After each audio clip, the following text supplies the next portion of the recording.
విజన్లో breaking news చూస్తున్నాం. ప్రధానమంత్రి నరేంద్ర మోడీ మరోసారి తెలంగాణలో పర్యటించనున్నారు. ఇవాళ మోదీ ఇందూర్కు రానున్నారు. ఇక కర్ణాటకలోని బీదర్ నుంచి మధ్యాహ్నం 2:55 ప్రత్యేక హెలికాప్టర్ ద్వారా నిజామాబాద్ కు వెళ్లనున్నారు. ఇక 3 గంటలకు పలు అభివృద్ధి కార్యక్రమాలకు ప్రారంభోత్సవం చేస్తారు. మధ్యాహ్నం 3:45 ప్రధాని మోదీ సభాస్థలికి చేరుకుంటారు. అనంతరం సభలో ప్రసంగిస్తారు.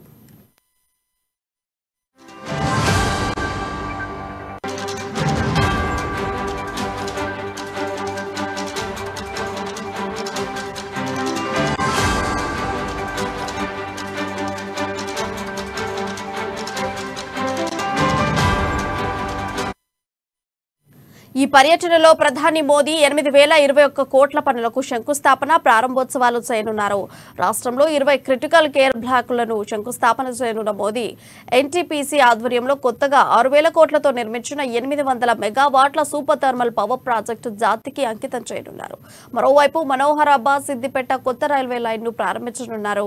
ధర్మాబాద్ మనోహరాబాద్ కొత్త లైన్ విద్యుదీకరణ పనులు, మహబూబ్ నగర్ కర్నూలు కొత్త లైన్ విద్యుదీకరణ పనులు, సిద్దిపేట నుంచి సికింద్రాబాద్ వరకు కొత్త రైలు సర్వీస్ కు వర్చువల్ గా మోదీ ప్రారంభించనున్నారు.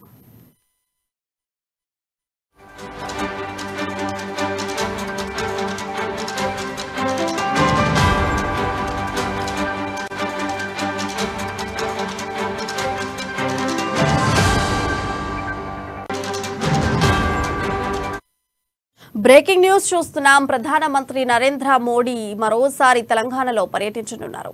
ఇవాళ మోదీ ఇందూర్కు రానున్నారు. కర్ణాటకలోని బీదర్ నుంచి మధ్యాహ్నం 2:55 ప్రత్యేక హెలికాప్టర్ ద్వారా నిజామాబాద్ కు వెళ్లనున్నారు. 3 గంటలకు పలు అభివృద్ధి కార్యక్రమాలకు ప్రారంభోత్సవం చేస్తారు.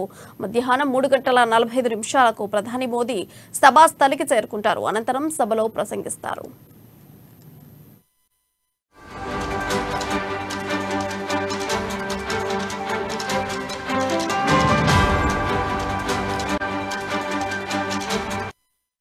ఈ పర్యటనలో ప్రధాని మోదీ 8,021 కోట్ల పనులకు శంకుస్థాపన ప్రారంభోత్సవాలు చేయనున్నారు.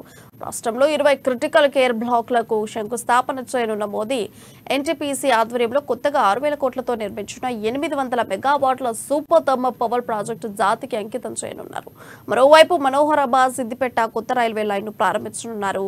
ధర్మాబాద్ మనోహరాబాద్ కొత్త లైన్ విద్యుదీకరణ పనులు, మహబూబ్ నగర్ కర్నూలు కొత్త లైన్ విద్యుదీకరణ పనులు, సిద్దిపేట నుంచి సికింద్రాబాద్ వరకు కొత్త రైలు సర్వీస్ ను వర్చువల్ గా మోదీ ప్రారంభించనున్నారు.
బ్రేకింగ్ న్యూస్ చూస్తున్నాం. ప్రధానమంత్రి నరేంద్ర మోదీ మరోసారి తెలంగాణలో పర్యటించనున్నారు.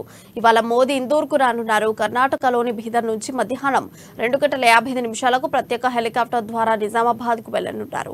3 గంటలకు పలు అభివృద్ధి కార్యక్రమాలకు ప్రారంభోత్సవం చేస్తారు. మధ్యాహ్నం 3:45 ప్రధాని మోదీ సభాస్థలికి చేరుకుంటారు. అనంతరం సభలో ప్రసంగిస్తారు. ఈ అంశంపై మరింత సమాచారం మా ప్రతినిధి నవీన్ తెలియజేస్తారు. నవీన్, చెప్పండి, అప్డేట్స్ ఏంటి? థ్యాంక్ యూ ప్రియ. నిజాం తెలంగాణ ఎన్నికల్లో దగ్గర పడడంతో ప్రధాని నరేంద్ర మోడీ వరుస పర్యటన కొనసాగుతున్నాయి. అయితే మొన్న గత 2 రోజుల క్రితం మహబూబ్ నగర్ జిల్లాలో భారీ బహిరంగ సభలు నిర్వహించిన ప్రధాని నరేంద్ర మోడీ ఈ రోజు నిజామాబాద్ కు రానున్నారు. మోడీ జిల్లా పర్యటనలో భాగంగా వివిధ అభివృద్ధి సంక్షేమ పథకాలను కూడా ఈ రోజు ప్రారంభించున్నారు. ప్రధాని షెడ్యూల్ చూసుకున్నట్లయితే ప్రధాని నరేంద్ర మోడీ ఢిల్లీ నుండి 2 గంటల 10 నిమిషాలకు బీదర్ ఎయిర్పోర్ట్ చేరుకున్నారు. అనంతరం 2 గంటల 55 నిమిషాలకు బీదర్ ఎయిర్పోర్ట్ నుండి బయలుదేరి ప్రత్యేక హెలికాప్టర్లో నిజామాబాద్ చేరుకుంటారు. అక్కడ 3 గంటల నుండి 3 గంటల 30 నిమిషాల వరకు పలు అభివృద్ధి సంక్షేమ కార్యక్రమాలను కూడా పాల్గొంటారు. అనంతరం 3 గంటల 45 నిమిషాల నుండి 4 గంటల 40 నిమిషాల వరకు జిల్లా కేంద్రంలోని గిరిరాజ్ కళాశాలలో మైదానంలో జరిగే పబ్లిక్ మీటింగ్ లో పాల్గొంటారు. అయితే తర్వాత 4 గంటల 40 నిమిషాలకు నిజామాబాద్ నుండి మళ్ళీ తిరిగి 5 గంటల 40 నిమిషాలకు బీదర్ ఎయిర్పోర్ట్ చేరుకుంటారు. అక్కడ నుండి ప్రధాని ఢిల్లీకి చేరుకున్నారు. అయితే ప్రధాని మొత్తం మీద నిజామాబాద్ జిల్లా వేదికగా పలు అభివృద్ధి కార్యక్రమాలు కూడా పాల్గొన్నట్లు కూడా తెలుస్తుంది. నిజామాబాద్ జిల్లాలో పర్యటనలో భాగంగా 8,021 కోట్లతో పలు అభివృద్ధికి పనులను ప్రజలకు అంకితం చేయనున్నారు. దాంతో పాటు రామగుండంలో నిర్మించిన 800 మెగావాట్ల విద్యుత్ ప్లాంట్ను కూడా ప్రారంభిస్తారు. దాంతో పాటు 1,360 కోట్లతో 496 బస్తీ దవాఖానాలు అలాగే 50 పడకల క్రిటికల్ కేర్ బ్లడ్లను కూడా ప్రారంభించనున్నారు. 350 కోట్లతో నిర్మితమైన రైల్వే విద్యుత్ లైన్లను కూడా ప్రజలకు అంకితం చేయనున్నారు. అయితే దీనికి సంబంధించి పూర్తిగా ఇప్పటికీ కూడా అన్ని పనులు పూర్తి చేశారు. ఇప్పటికీ ఏదైతే జిద్ది కళాశాల మైదానంలో చేయనున్న భారీ బహిరంగ సభకు 2 లక్షల మంది ప్రజలు వచ్చే విధంగా కూడా సభను ఏర్పాటు చేశారు. పూర్తిగా 2,000 మంది పోలీసుల భారీ బందోబస్తు కూడా ఏర్పాటు చేశారు. ఇప్పటికే సభ స్థలాన్ని ఎస్పీజీ కమాండర్లు కూడా ఆధీనంలో తీసుకున్నారు. పాసులు ఉన్న వారికి మాత్రమే లోపలికి అనుమతించినారు. అయితే ప్రత్యేకంగా నిజామాబాద్ చిరకాల పసుపు రైతుల కలైన బట్టి పసుపు బోర్డును నిన్న మహబూబ్ నగర్ లో మొన్న ప్రధాని మోడీ ప్రకటించారు. దీనికి సంబంధించిన నిజామాబాద్ జిల్లా చెందిన పసుపు రైతులు ఆనందం వ్యక్తం చేస్తున్నారు. అయితే ఈ రోజు నిజామాబాద్ జిల్లాకు నరేంద్ర మోడీ వస్తున్న నేపథ్యంలో ఇటు పసుపు రైతులు కావచ్చు, అలాగే ప్రధాని ఇటు పార్లమెంటులో మహిళా బిల్లును పెట్టినందుకు గాను ఇటు మహిళలు కూడా ప్రధాని నరేంద్ర మోడీకి పెద్ద ఎత్తున ఘన స్వాగతం పలికేందుకు కూడా సిద్ధమవుతున్న పరిస్థితి మొత్తాన్ని కనిపిస్తుంది చెప్పవచ్చు. Priya, thank you Naveen for your updates.